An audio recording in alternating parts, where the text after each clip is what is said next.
ভোটারদের মন জয়ে কি কি না করতে হয় প্রার্থীদের। এবার মাঠে নেমে আলু তোলেন আরামবাগের তৃণমূল প্রার্থী। ये बिक गई है गवर्नमेंट, अब गवर्नमेंट में कुछ नहीं है, सारे मिलके हमको पागल बना रहे हैं। তো কে যেন বলেছিল ভোট বড় বালাই। কেউ ভোট প্রচারে গিয়ে জাতীয় সঙ্গীত গাইছে ভুল, কেউ আবার ভোটের জন্য কাটছে চুল, কেউ আবার গোখরো থেকে হচ্ছে চন্দ্র বোড়া। এখন হচ্ছে গোখরো, শুধু গোখরো না চন্দ্রবোড়াও হতে পারি, আপনারা সাবধানে থাকবেন। কেউ আবার রোদে পুড়ে লোক দেখিয়ে ভাজছে মাছের বড়া। সব দেখে গুলিয়ে গেলে হবে না, ভালো করে ভাবুন, বোতামটি টেপার সময় ভেবেচিন্তে টিপুন।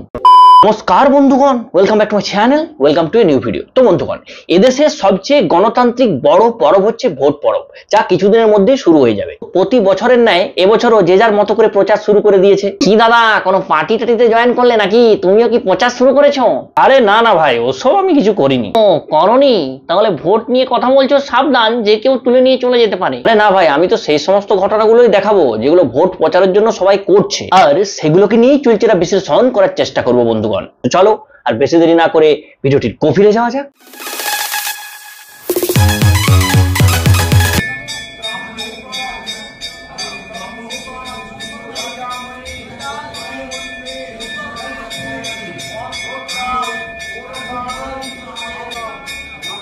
কিরে পচা, এই ভিডিওটা কেন চালালি? এ তো বেশ ভালো ভিডিও, বেশ মন জোড়ানো ভিডিও। দিদি খুব মন দিয়ে শিব পুজো করছে, এটা কেন চালালি? আরে দাদা, সে তো না হয় দুধ ঢালছে, শিবের মন দিয়ে পুজো করছে, সবই ঠিক আছে, কিন্তু কোন দিদি করছে সেটা তো মন দিয়ে দেখো।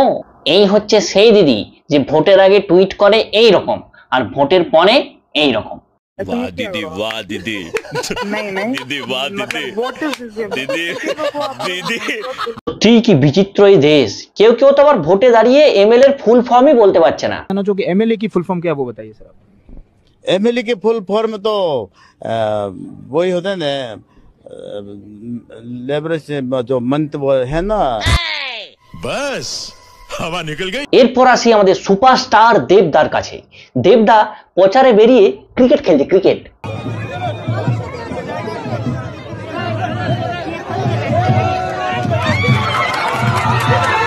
আমার জীবনে এই প্রথম কোনো ক্রিকেট খেলা দেখছি যেখানে ব্যাটসম্যানের সামনে এতজন ফিল্ডার দাঁড়িয়ে। মানে জাস্ট তোমরাই একবার ভাবো, এটা যদি কোনো নর্মাল সময় হতো, মানে ভোটের কোনো গন্ধ থাকতো না, শুধু জাস্ট এমনি নর্মাল সময়, দেব কি এসে এরকম সবার সামনে ক্রিকেট খেলতো?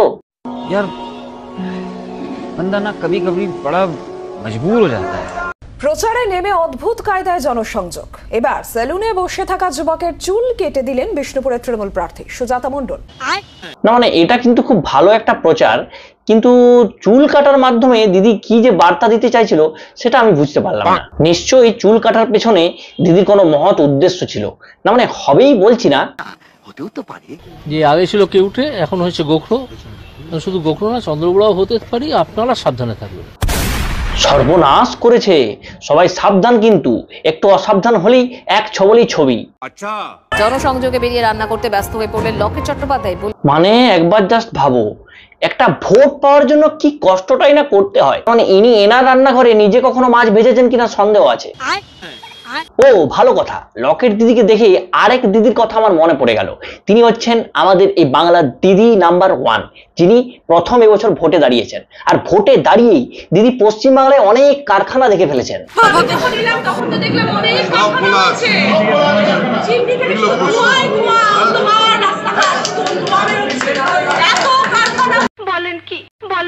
I mean seriously দিদি, পশ্চিমবাংলায় কারখানা? এখানেই শেষ নয়, দিদি ভোটের প্রচারে বেরিয়ে সবার সাথে বসে মাটিতে খেয়েছেন, এবং এত এত খাবারের মধ্যে দিদির টক দই সব থেকে ভালো লেগে যায়। এবং কেন সিঙ্গুরের টক দই এত ভালো সেটা দিদির মুখে শুনে নেব। টক দইটা তো অসাধারণ বাবা, আমাদের বাড়িতে তো এরকম টক দই হয়ই না কলকাতাতে। আমরা দারুণ। তার মানে কি সিঙ্গুরের মাটি এবং ঘাস বলতে পারবেন যে এত এত ঘাস এবং গাছপালায় ভর্তি, আর সেগুলো গরু খাচ্ছে। গরু তো শাক পাতা খেয়েই বড় হয়, এবং সেগুলো খেয়ে হৃষ্টপুষ্ট হচ্ছে।